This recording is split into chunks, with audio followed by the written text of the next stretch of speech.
जय श्री कृष्ण। राधे राधे मित्रों। भगवान श्री हरि विष्णु की कृपा आप सब पर बनी रहे। आज की इस वीडियो में आप श्रीमद् भागवत महात्म्य में भक्ति के कष्ट की निवृत्ति नामक तीसरे अध्याय का श्रवण करेंगे। नारद जी कहते हैं, अब मैं भक्ति ज्ञान और वैराग्य को स्थापित करने के लिए प्रयत्नपूर्वक श्री सुखदेव जी के कहे हुए भागवत शास्त्र की कथा द्वारा उज्जवल ज्ञान यज्ञ करूँगा।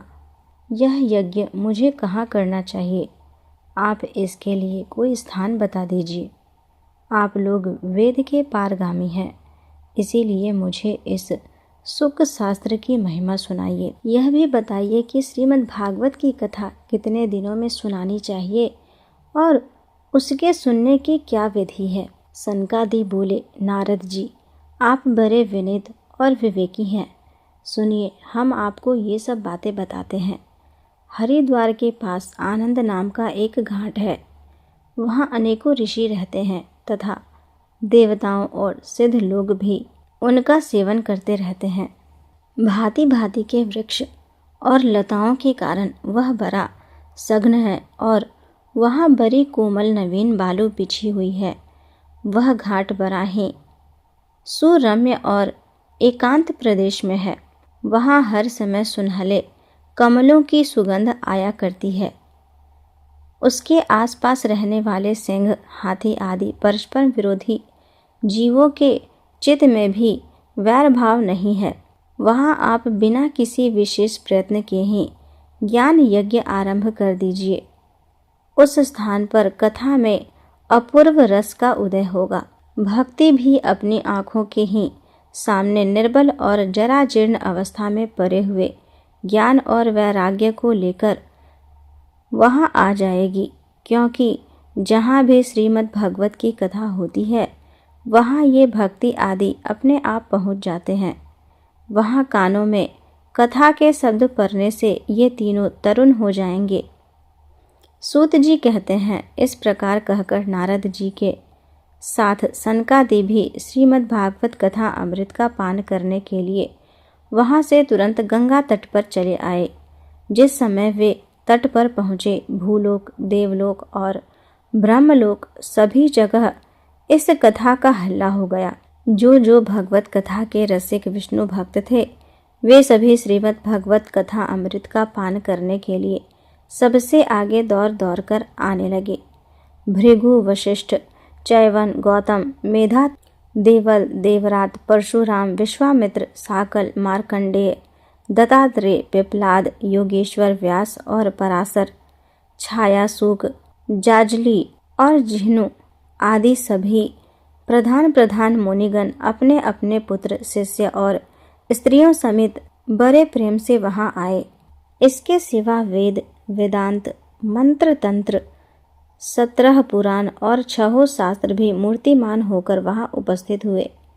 गंगा आदि नदियां, पुष्कर आदि सरोवर, कुरुक्षेत्र आदि समस्त क्षेत्र, सारी दिशाएं, गंडक और वन, हिमालय आदि पर्वत तथा देव, गंधर्व और दानव आदि सभी कथा सुनने चले आए। जो लोग अपने गौरव के कारण नहीं आए, महर्षि भृगु उन्हें समझा बुझाकर ले आए। तब कथा सुनाने के लिए दीक्षित होकर श्री कृष्ण परायण सनकादि नारद जी के दिए हुए श्रेष्ठ आसन पर विराजमान हुए। उस समय सभी श्रोताओं ने उनकी वंदना की। श्रोताओं में वैष्णव, विरक्त, सन्यासी और ब्रह्मचारी लोग आगे बैठे और उन सब के आगे नारद जी विराजमान हुए। एक ओर ऋषिगण, एक ओर देवता, एक ओर वेद और उपनिषद आदि तथा एक ओर तीर्थ बैठे और दूसरी ओर स्त्रियां बैठीं। उस समय सब ओर जय जयकार, नमस्कार और शंखों का शब्द होने लगा और अबीर, गुलाल, खील एवं फूलों की खूब वर्षा होने लगी। कोई कोई देवश्रेष्ठ तो विमान पर चढ़कर वहां बैठे हुए सब लोगों पर कल्प वृक्ष के पुष्पों की वर्षा करने लगे। सूत जी कहते हैं, इस प्रकार पूजा समाप्त होने पर जब सब लोग एकाग्रचित हो गए, तब सनकादि ऋषि महात्मा नारद को श्रीमद् भागवत का महात्म्य स्पष्ट करके सुनाने लगे। सनकादि ने कहा, अब हम आपको इस भागवत शास्त्र की महिमा सुनाते हैं। इसके श्रवण मात्र से मुक्ति हाथ लग जाती है। श्रीमद् भागवत की कथा का सदा सर्वदा सेवन आस्वादन करना चाहिए। इसके श्रवण मात्र से श्री हरि हृदय में आविराजते हैं। इस ग्रंथ में 18,000 श्लोकों और 12 स्कंध हैं तथा श्री सुखदेव और राजा परीक्षित का संवाद है। आप यह भागवत शास्त्र ध्यान देकर सुनिए। यह जीव तभी तक अज्ञानवश इस संसार चक्र में भटकता है जब तक क्षण भर के लिए भी कानों में इस सुख शास्त्र की कथा नहीं पड़ती। बहुत से शास्त्र और पुराण सुनने से क्या लाभ है? इससे तो व्यर्थ का भ्रम बढ़ता है। मुक्ति देने के लिए तो एकमात्र भागवत शास्त्र ही गरज रहा है। जिस घर में नित्य प्रति श्रीमद् भागवत की कथा होती है वह तीर्थ रूप हो जाता है और जो लोग उसमें रहते हैं उनके सारे पाप नष्ट हो जाते हैं। हजारों अश्वमेघ और सैकड़ों वाजपेयी यज्ञ इस सुख शास्त्र की कथा का 16वां अंश भी नहीं हो सकते। तपोधन, जब लोग अच्छी तरह श्रीमद् भागवत का श्रवण नहीं करते तभी तक उनके शरीर में पाप निवास करते हैं। फल की दृष्टि से इस सुख शास्त्र कथा की समता गंगा, गया, काशी, पुष्कर या प्रयाग कोई तीर्थ भी नहीं कर सकता। यदि आपको परम गति की इच्छा है तो अपने मुख से ही श्रीमद् भागवत के आधे अथवा चौथाई श्लोक का भी नित्य नियम पूर्वक पाठ कीजिए। ओमकार, गायत्री, पुरुष सूक्त, तीनों वेद, श्रीमद् भागवत, ओम नमो भगवते वासुदेवाय, यह 12 अक्षर मंत्र 12 मूर्तियों वाले सूर्य भगवान, प्रयाग, संवत्सर रूप, काल, ब्राह्मण, अग्निहोत्र, गौ, द्वादशी तिथि, तुलसी, वसंत ऋतु और भगवान पुरुषोत्तम, इन सब में बुद्धिमान लोग वस्तुतः कोई अंतर नहीं मानते। जो पुरुष अहर्निश अर्थ सहित श्रीमद् भागवत शास्त्र का पाठ करता है उसके करोड़ों जन्मों का पाप नष्ट हो जाता है। इसमें तनिक भी संदेह नहीं है। जो पुरुष नित्य प्रति भागवत का आधा या चौथाई श्लोक भी पढ़ता है उसे राजसूय और अश्वमेघ यज्ञों का फल मिलता है। नित्य भागवत का पाठ करना, भगवान का चिंतन करना, तुलसी को सींचना और गौ की सेवा करना, ये चारों समान है। जो पुरुष अंत समय में श्रीमद् भागवत का वाक्य सुन लेता है उस पर प्रसन्न होकर भगवान उसे बैकुंठ धाम देते हैं। जो पुरुष इसे सोने के सिंहासन पर रखकर विष्णु भक्त को दान करता है वह अवश्य ही भगवान का सायुज्य प्राप्त करता है।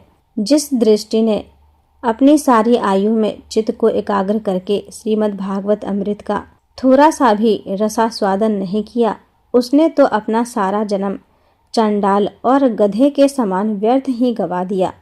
वह तो अपनी माता को प्रसव पीड़ा पहुंचाने के लिए ही उत्पन्न हुआ। जिसने इस सुख शास्त्र के थोड़े से भी वचन नहीं सुने वह पाप आत्मा तो जीता हुआ भी मुर्दे के समान है। पृथ्वी के भार स्वरूप उस पशु तुल्य मनुष्य को धिक्कार है।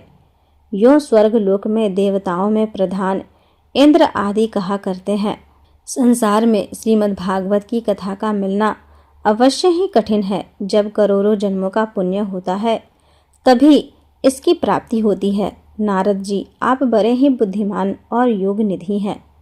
आप प्रयत्न पूर्वक कथा का श्रवण कीजिए। इसे सुनने के लिए दिनों का कोई नियम नहीं है। इसे तो सर्वदा ही सुनना अच्छा है। इसे सत्य भाषण और ब्रह्मचर्य पालन पूर्वक सर्वदा ही सुनना श्रेष्ठ माना गया है। किंतु कलयुग में ऐसा होना कठिन है। इसीलिए इसकी सुखदेव जी ने जो विशेष विधि बताई है वह जान लेनी चाहिए। कलयुग में बहुत दिनों तक चित्त की वृत्तियों को वश में रखना, नियमों में बंधे रहना और किसी पुण्य कार्य के लिए दीक्षित रहना कठिन है। इसीलिए सप्ताह श्रवण की विधि है। श्रद्धापूर्वक कभी भी श्रवण करने से अथवा माघ मास में श्रवण करने से जो फल होता है वही फल श्री सुखदेव जी ने सप्ताह श्रवण में निर्धारित किया है। मन के असंयम, रोगी की बहुलता और आयु की अल्पता के कारण तथा कलियुग में अनेकों दोषों की संभावना से ही सप्ताह श्रवण का विधान किया गया है। जो फल तप, योग और समाधि से भी प्राप्त नहीं हो सकता, वह सर्वांग रूप में सप्ताह श्रवण से सहज ही मिल जाता है। सप्ताह श्रवण यज्ञ से बढ़कर है, व्रत से बढ़कर है, तप से कहीं बढ़कर है, तीर्थ सेवन से तो सदा ही बड़ा है, योग से बढ़कर है, यहाँ तक कि ध्यान और ज्ञान से भी बढ़कर है। अजी, इसकी विशेषता का कहाँ तक वर्णन करें, यह तो सभी से बढ़ चढ़कर है। सौनक जी ने पूछा, सूत जी, यह तो आपने बड़े आश्चर्य की बात कही। अवश्य ही यह भागवत पुराण योग वेता ब्रह्मा जी के भी आदि कारक श्री नारायण का निरूपण करता है, परंतु यह मोक्ष की प्राप्ति में ज्ञान आदि सभी साधनों का तिरस्कार करके इस युग में उनसे भी कैसे बढ़ गया। सूत जी ने कहा, सौनक जी, जब भगवान श्री कृष्ण इस धरा धाम को छोड़कर अपने नित्य धाम को जाने लगे, तब उनके मुखारविंद से एकादश स्कंध का ज्ञानोपदेश सुनकर भी उद्धव जी ने पूछा। उद्धव जी बोले, गोविंद, अब आप तो अपने भक्तों का कार्य करके परम धाम को पधारना चाहते हैं, किंतु मेरे मन में एक बड़ी चिंता है, उसे सुनकर आप मुझे शांत कीजिए। अब घोर कली काल आया ही समझिए, इसीलिए संसार में फिर अनेकों दुष्ट प्रकट हो जाएंगे।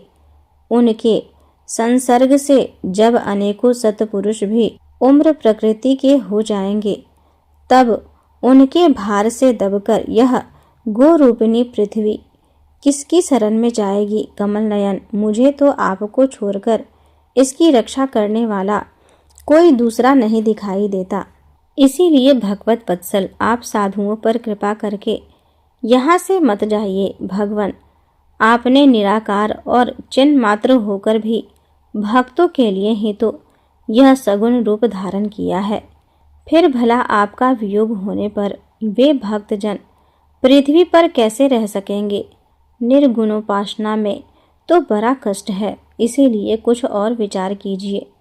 प्रभास क्षेत्र में उद्धव जी के ये वचन सुनकर भगवान सोचने लगे कि भक्तों के अवलंब के लिए मुझे क्या व्यवस्था करनी चाहिए।